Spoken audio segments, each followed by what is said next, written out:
Welcome back. New South Wales is facing an escalating crisis of youth violence, with teenagers and children as young as 13 being recruited into postcode gangs. Almost 900 children have been charged by police in 12 months. 17 of those were aged just 10. Let's get today's take on this with 2GB's Ben Fordham and 9Honey's Shelley Horton on the Gold Coast. Fordham, I'll go to you first. This crisis has already claimed the lives of 11 young men and teenagers.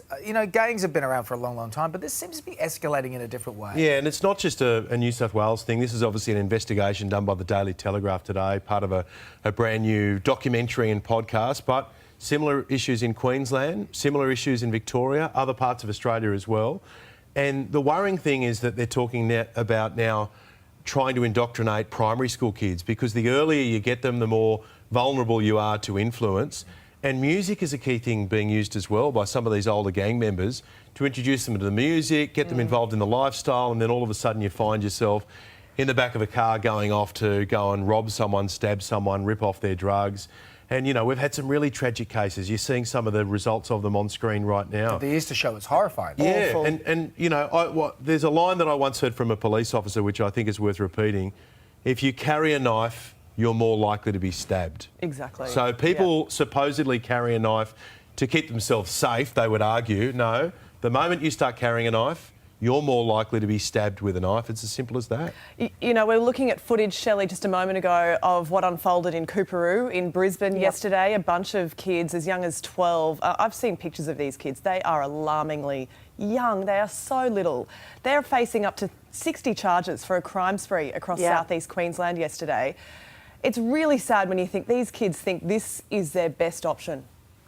Yeah, it is really sad, but it's also something that we need to crack down on. So Queensland is coming down fairly hard on these young kids, and we've got kids as young as 10 who've been caught doing carjackings and stealing cars from homes. And I think it was just last weekend, 50 cars were stolen over the weekend, and they were all teenagers. So one thing is making sure that we can catch these kids. The other thing is with them carrying knives. In Queensland, police now have metal detectors, like a wand, that they are actually stopping kids and asking them to go through the wand. And I actually saw that happen just a couple of months ago, and they found a knife on a kid. So I think this actually has to happen. We also had a case up in Queensland where a mother and father were in court with their 13-year-old who had been arrested after a number of car thefts, and they actually said to the judge, "Can you please put him in jail? We don't know what to do." And the judge didn't. So I think we need to get our legal system on board with our police so we've all got the same message, because this is tough. Putting them in jail, though, is also hard, because then you're creating career criminals in jail and they're not getting the help they need to maybe reform. But let's just highlight here for a moment the point that Ben Cannon spoke to us on this show about on Friday. The hero neighbour who went to the help of the Kefu family in Brisbane in August last year. There are so many victims of youth crime now, and they get zero support. They have ongoing issues mentally, psychologically, physically. Rachel Kefu has more surgeries ahead of her for her arm. Who pays for that? She does, not the government. And this is something that needs to be addressed in this whole issue as well. All right, let's move on. There are calls for fast food outlets to be banned within walking distance of Queensland schools to combat the state's obesity crisis. Ben, is this a bit too far? I don't think so. I think that, look, I would be against it if it was a retrospective move.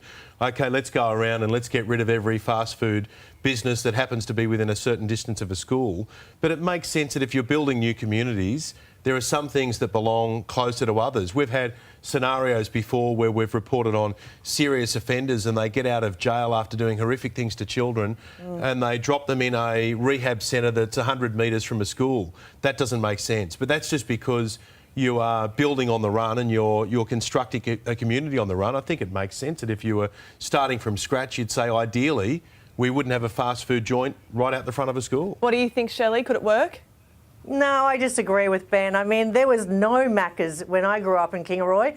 I still managed to put on the pounds. There's a way to find around it's the peanuts in Kingaroy. Yeah, that's another. It's the nut fan. They're very but fatty. If you're not going to McDonald's, then you're going to the local shop and getting lollies and stuff like that. So I think it's actually more about education rather than location.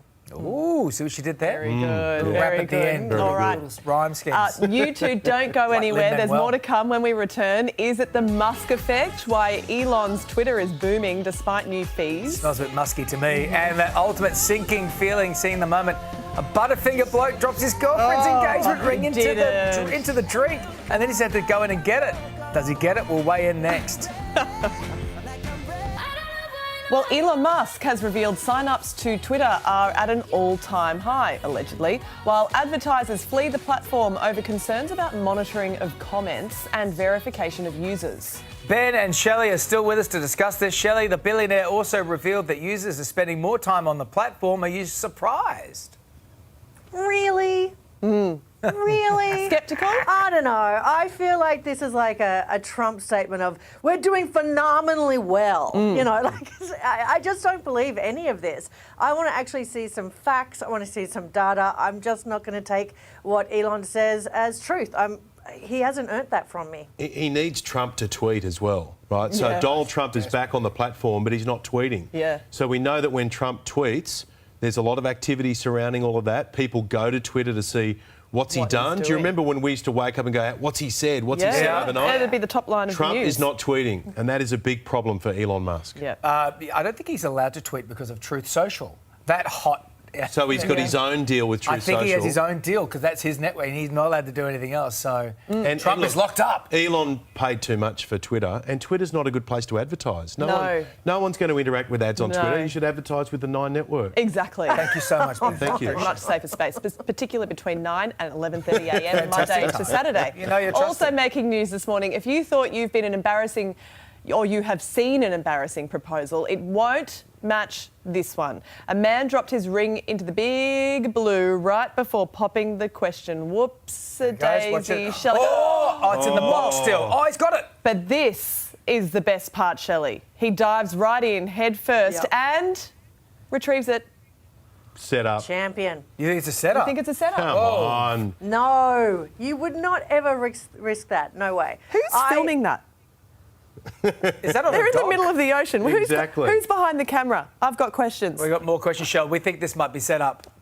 No, I don't. Oh, you guys just don't believe in love. No. Come on. This is actually, that was probably just a security camera on another boat. I don't know. But here's the thing. He got it. And that in itself is a reason So let's to just marry watch the this guy. again. Ben, he goes down onto the knee, fishes Oh, there he no, goes. it's definitely an Straight accident. in. Look. No, it looks accidental. You think it looks accidental? I'm giving him the benefit of the doubt. You but flipped on him. She should not stay with him. He's clumsy. too clumsy. He's too clumsy. He's too clumsy. He'll drop Break the it baby. off. He'll drop Mate, the if I baby. did that, my wife would never have been with me. I'm the clumsiest man in all the kingdom. All right. In all the kingdom. I've been watching too much Game of Thrones. I will say that. Thank Good you to see you guys. both. Great to Thank see you. you Have a all. great week. Okay. And let us know what you think on Facebook and Twitter as always. Or join Twitter. Apparently everyone is. Everyone else is. Did you hear? Ahead on Today Extra, stay with us. More on that break.